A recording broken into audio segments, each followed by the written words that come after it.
అల్లూరి సీతారామరాజు జిల్లా పెదబయలు మండలంలోని కుంతుర్ల మేజర్ పంచాయతీ పరిధిలో ఉన్న బంధమామిడి పీవీటీజీ గిరిజన గ్రామం నేటికి తాగునీటి సమస్యతో తీవ్ర ఇబ్బందులు ఎదుర్కొంటోంది. సుమారు 40 కుటుంబాలు నివసిస్తున్న ఈ గ్రామంలో రక్షిత తాగునీటి సౌకర్యం లేకపోవడంతో గ్రామస్తులు బురద పొలాల మధ్య నుంచి వచ్చే ఊటగిడ్డ నీటిపైనే ఆధారపడుతున్నారు. కలుషితమైన నీటిని తాగడం వల్ల చిన్నారులు, వృద్ధులు తరచూ అనారోగ్యానికి గురవుతున్నారని గ్రామస్తులు ఆవేదన వ్యక్తం చేశారు. వేసవిలో ఈ నీటి వనరు కూడా ఎండిపోవడంతో పరిస్థితి మరింత దారుణంగా మారుతోందన్నారు. వర్షాకాలంలో బురదమయమైన మార్గాల గుండా వెళ్లి నీరు తెచ్చుకోవాల్సి రావడంతో గర్భిణీలు, వృద్ధులు తీవ్ర ఇబ్బందులు పడుతున్నారని తెలిపారు. నా పేరు మనుగురు బాబూజీ, మాది కుంతుర్ల గ్రామ పంచాయతీ. మరి ఈరోజు కుంతుర్ల గ్రామంలోని చివరి గ్రామమైనటువంటి ఒక పంచాయతీకి సుమారుగా ఒక 10 కిలోమీటర్ల దూరంలో ఉన్నటువంటి బంధమామిడి పీవీటీజీ గ్రామానికి రావడం జరిగింది. ఈరోజు చూస్తే నిజంగా ఇక్కడ ఉన్నటువంటి జబ్బులు, అంటే ఇక్కడ వచ్చేటువంటి కలుషితమైనటువంటి నీరు తాగడం వల్ల అనేక రకాలుగా రోగాల బారిన పడుతున్నటువంటి ప్రజలను చూస్తే అనేక ఇబ్బందులకు ఎదురవుతున్నారని అర్థమవుతుంది. ఈరోజు ఈ మంచి నీరు లేక సుమారుగా ఒక ఊరి నుంచి ఒక 100-200 మీటర్లు దూరి ఒక పొలాల బురదలో ఉన్నటువంటి నీళ్ళు ఈరోజు తాగుతున్నటువంటి పరిస్థితి ఉంది.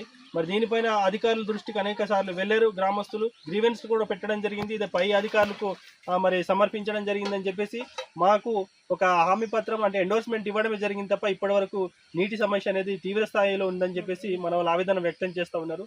మరి ఆ వర్షాకాలంలోనే ఇది చూస్తున్నారు, ఈ ఊట కనీసం కొంచెం కూడా అక్కడ నీళ్ళు లేనటువంటి పరిస్థితి. చిన్న చిన్న గ్లాసులతో కూడా నీళ్లు ముంచుకొని ఇట్లాంటి బకెట్లు పోసుకునేటువంటి పరిస్థితి వస్తుంది.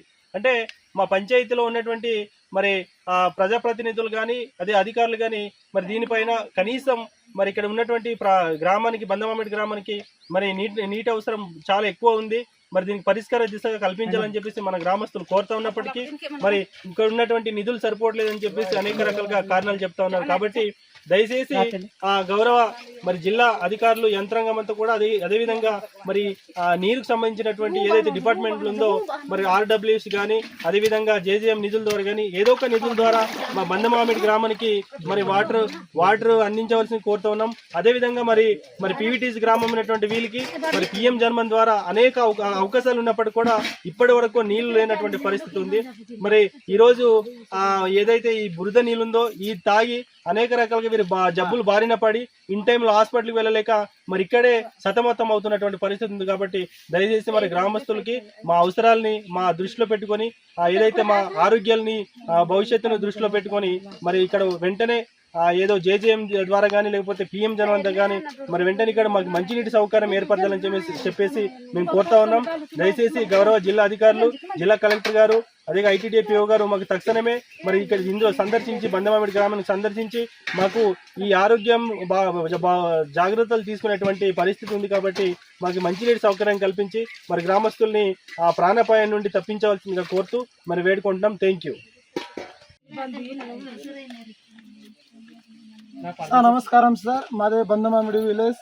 మేమైతే గత కొన్ని సంవత్సరాల నుంచి ఇక్కడ తింటున్నాము బురద నీరు. సుమారు 200 మీటర్లు ఉంటుంది. వచ్చేటప్పుడు ఆడవాళ్ళు, ప్రెగ్నెన్సీ వాళ్ళు కానీ ముసలు చాలా ఇబ్బంది పడుతున్నారు. పడిపోయి చాలా చనిపోయారు కూడా ఇలాగా వాటర్ లేక. ఇక్కడ వచ్చేసి చూడండి, ఆడవాళ్ళు కూడా ఇంత కష్టపడి వస్తున్నారు. చాలా ఇబ్బంది పడుతున్నాము.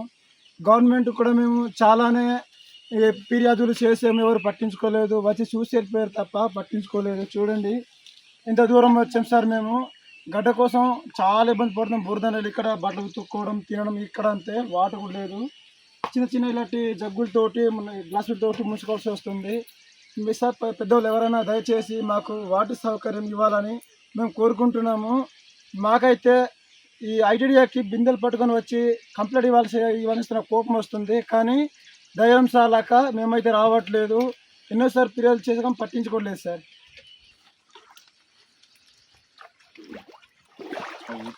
అసలు అక్కడ నీళ్ళు ఇంకిపోతుందంట. ఇప్పుడైతే వర్షం వచ్చింది కానీ ఎండాకాలం అయితే కొద్దిగా ఉండదు సార్. గ్లాసులు